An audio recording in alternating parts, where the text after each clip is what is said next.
ভারতের দৈনিক পত্রিকায় এই সময়ে প্রকাশিত বিএনপির মহাসচিব মির্জা ফখরুল ইসলাম আলমগীরের সাক্ষাৎকার ভুলভাবে উপস্থাপিত হয়েছে। মঙ্গলবার গণমাধ্যমে বিএনপি মিডিয়া সেলের সদস্য সাইরুল কবির খানের পাঠানো এক সংবাদ বিজ্ঞপ্তিতে এই দাবি করা হয়েছে। এতে বলা হয়, বিএনপির মহাসচিবকে নিয়ে এই সময় সাক্ষাৎকারটি ভুলভাবে উপস্থাপন করেছে, যা বিভ্রান্তিকর।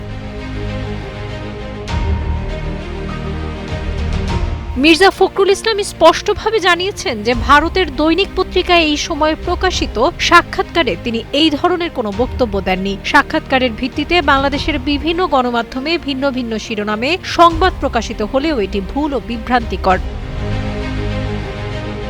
মির্জা ফখরুল এই ধরনের সংবাদ প্রকাশের তীব্র নিন্দা জানান এবং জনগণকে বিভ্রান্ত না হওয়ার জন্য অনুরোধ করেন। পাশাপাশি সাংবাদিকদের প্রতি আহ্বান জানান বিভ্রান্তিকর এই সংবাদ প্রকাশ না করার জন্য।